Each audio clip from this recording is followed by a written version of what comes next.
Hello friends, let me introduce myself. I'm Desdana, a student at Universitas Teknokrat Indonesia, major accounting.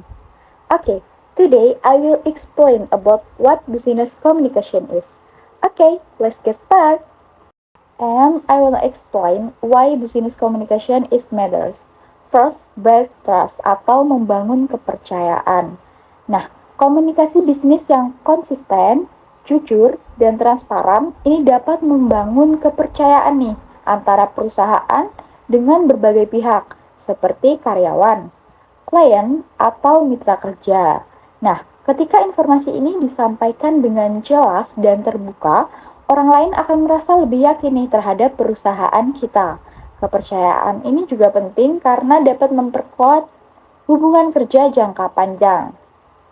Nah, kepercayaan ini penting juga nih karena dapat memperkuat hubungan kerja jangka panjang, meningkatkan loyalitas, serta menciptakan kerjasama yang lebih baik terhadap para pelanggan atau mitra. Nah, next yaitu drive productivity atau meningkatkan produktivitas.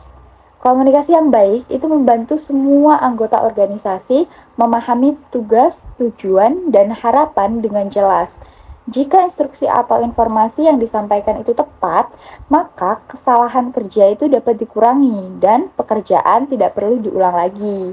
Hal ini membuat proses kerja menjadi lebih cepat, efisien, dan membantu pengambilan keputusan yang lebih tepat nih di berbagai bagian atau departemen perusahaan. Last is enables collaboration atau memungkinkan kolaborasi. Komunikasi yang efektif ini memudahkan orang untuk bertukar ide, berdiskusi, dan bekerja sama. Dengan komunikasi yang baik, setiap anggota tim ini dapat menyampaikan pendapat, memberikan solusi, dan menyatukan gagasan untuk mencapai tujuan bersama. Selain itu, komunikasi yang lancar ini juga membantu membangun rasa tanggung jawab bersama dalam menyelesaikan suatu pekerjaan atau proyek. Okay, next is the core elements of business communication. First is a clear messaging atau pesan yang jelas. Clear messaging ini berarti menyampaikan pesan secara sederhana, langsung, dan memiliki tujuan yang jelas. Dalam komunikasi bisnis, pesan yang disampaikan ini harus mudah dipahami agar tidak menimbulkan kesalahpahaman antara satu dengan yang lainnya. Misalnya, ketika seorang manajer memberikan tugas kepada karyawan, ia harus menjelaskan apa yang harus dilakukan, bagaimana cara melakukannya, dan kapan pekerjaan tersebut harus selesai. Jika pesan yang disampaikan dengan jelas, pekerjaan akan lebih mudah dilakukan dan hasilnya ini juga sesuai dengan apa yang diharapkan. Nah, next is active listening atau mendengarkan secara aktif. Active listening ini merupakan kemampuan untuk mendengarkan dengan penuh perhatian dan benar-benar memahami apa yang disampaikan oleh orang lain. Nah, dalam komunikasi bisnis, mendengarkan itu tidak hanya sekedar mendengar saja, tetapi juga mencoba memahami maksud pembicara. Salah satu cara melakukannya adalah dengan mengulang atau merangkum kembali informasi yang diterima untuk memastikan bahwa pesan yang dipahami itu sudah benar. And last is nonverbal cues atau isyarat nonverbal. Nah, isyarat nonverbal ini merupakan sinyal komunikasi yang tidak menggunakan kata-kata, seperti bahasa tubuh, ekspresi wajah, nada suara, dan kontak mata. Dalam komunikasi bisnis, isyarat nonverbal ini sangat mempengaruhi nih, bagaimana pesan itu diterima oleh orang lain.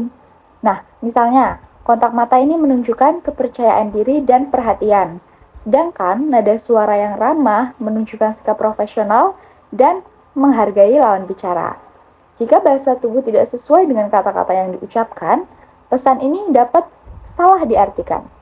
Oleh karena itu, penting untuk menjaga sikap, tubuh, dan ekspresi saat kita melakukan komunikasi. Okay, next is common barriers to effective communication. First, itu penggunaan jargon dan bahasa tubuh yang terlalu rumit. Salah satu hambatan komunikasi adalah penggunaan jargon atau istilah yang terlalu teknis dan rumit. Tidak semua orang ini memahami istilah tersebut, terutama jika audiens berasal dari latar belakang yang berbeda. Hal ini dapat membuat pesan sulit dipahami dan bahkan membuat audiens merasa terasing. Oleh karena itu, dalam komunikasi bisnis, baiknya menggunakan bahasa yang sederhana, jelas, dan mudah dipahami. Nah, yang kedua ini merupakan waktu penyampaian yang tidak tepat. Misalnya, menyampaikan informasi penting ketika audiens sedang tidak fokus, terburu-buru, atau dalam situasi yang kurang kondusif. Selain itu, jika penyampaian terlalu cepat, audiens ini bisa kesulitan mengikuti penjelasan. Karena itu, penting untuk menyampaikan poin penting ketika perhatian audiens sedang tinggi dan dengan tempo yang jelas serta teratur. Nah, yang terakhir, tidak adanya umpan balik atau feedback. Komunikasi yang efektif ini membutuhkan umpan balik nih dari penerima pesan. Jika tidak ada kesempatan untuk bertanya atau memberikan tanggapan, maka kemungkinan besar akan terjadi kesalahpahaman. Oleh sebab itu, dalam komunikasi bisnis, ini penting untuk meminta tanggapan, pertanyaan, atau konfirmasi nih dari audiens agar pesan yang disampaikan ini benar-benar dipahami. And next slide is a types of business communication channels. Yang pertama, itu merupakan verbal atau komunikasi lisan. Nah, komunikasi verbal ini merupakan komunikasi yang dilakukan secara langsung nih, melalui ucapan atau percakapan. Contohnya seperti rapat, presentasi, dan panggilan telepon.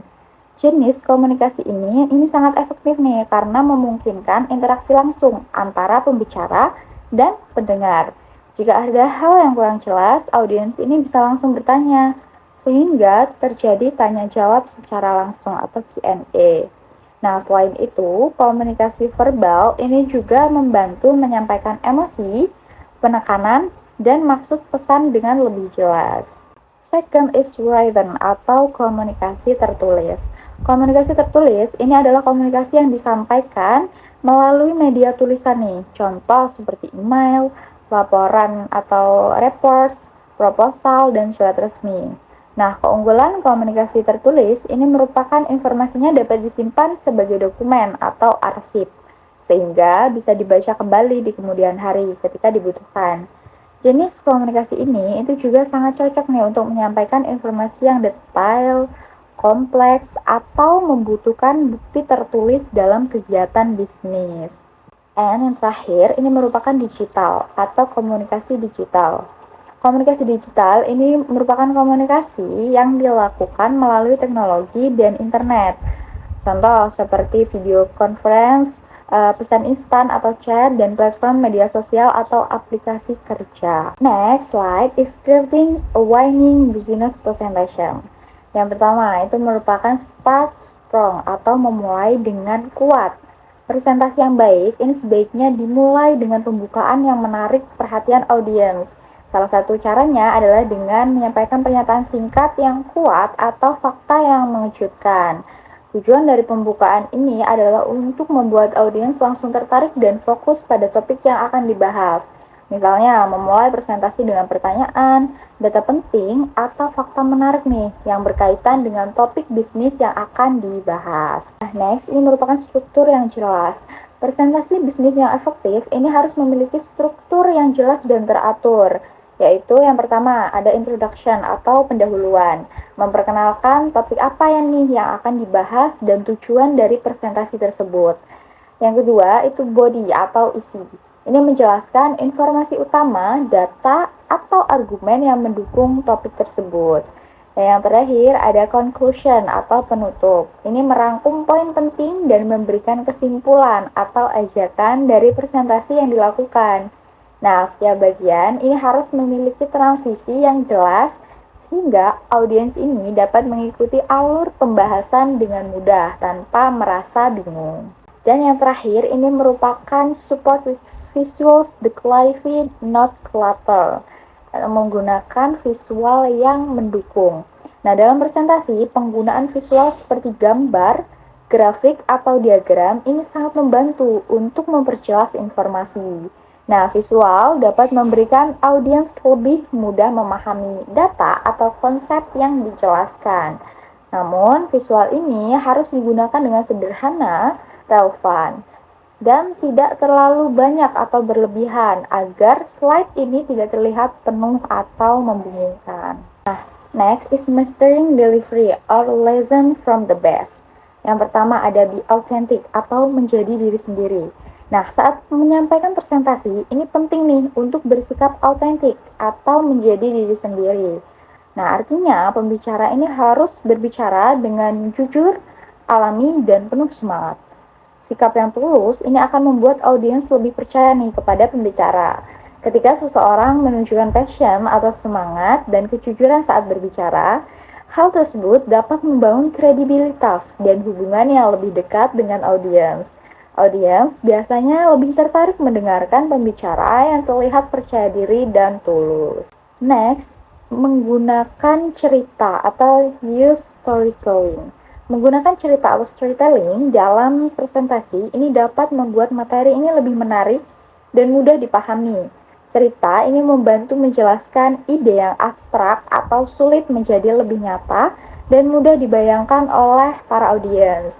Selain itu, cerita ini dapat juga membuat presentasi lebih berkesan dan mudah diingat. Misalnya, pembicara yang menceritakan pengalaman nyata, contoh kasus, atau kisah sukses yang berkaitan dengan topik yang dibahas. Nah, next is practice and prepare atau latihan dan persiapan. Presentasi yang baik ini membutuhkan latihan dan persiapan yang matang. Pembicara ini sebaiknya berlatih terlebih dahulu sebelum tampil agar penyampaian pesan ini menjadi lebih lancar. Nah, beberapa hal yang perlu disiapkan antara lain yang pertama itu merupakan melatih kalimat atau poin penting yang akan disampaikan. Jadi kita melatih dulu nih apa saja kalimat yang akan disampaikan serta poin-poin penting apa yang harus kita jelaskan. Yang kedua, ini mengantisipasi pertanyaan dari audiens. Jadi sebelumnya kita tuh harus berpikir dulu, kira-kira apa yang akan ditanyakan oleh para audiens nih, sehingga kita dapat menjawabnya dengan mudah. Nah, yang terakhir mengelola rasa gugup dengan teknik seperti latihan berbicara atau menarik napas dalam. Nah, ketika kita sebelum presentasi, kita harus berlatih dulu berbicara. Contohnya, ketika kita masih di rumah, kita bisa berlatih berbicara di depan kaca. Jadi kita bisa melihat nih apa yang kurang dari penjelasan kita atau apa yang kurang dari kita ketika melakukan presentasi tersebut. Next, ini merupakan practical tips for everyday business communication. Yang pertama, know your audience. Kenali dulu nih audiens Anda sebelum berkomunikasi. Ini penting juga untuk mengetahui siapa yang akan menjadi audiens atau lawan bicara. Nah, hal ini akan membantu kita nih untuk menyesuaikan bahasa, nada bicara, tingkat detail, dan contoh yang digunakan agar sesuai dengan pengetahuan dan kebutuhan mereka. Nah, contoh, jika berbicara dengan rekan kerja di bidang yang sama, ini kita bisa nih menggunakan istilah teknis. Tetapi, jika berbicara dengan klien yang tidak memahami istilah teknis, sebaiknya kita menggunakan bahasa yang lebih sederhana. Nah, yang selanjutnya, tetap ringkas. Dalam komunikasi bisnis, ini pesan sebaiknya disampaikan secara singkat nih, jelas, dan langsung pada inti pembahasan atau to the point.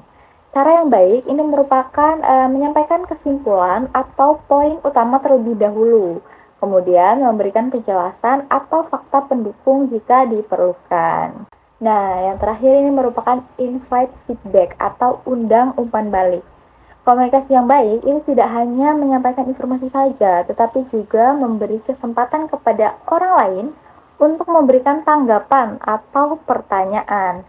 Hal ini akan membantu memastikan bahwa pesan yang disampaikan itu akan dipahami dengan benar oleh audiens. Okay, this was an explanation this time. If you have any question, you can ask in the column comment. I hope this knowledge is useful for all of you. See you in the next video. Goodbye everyone.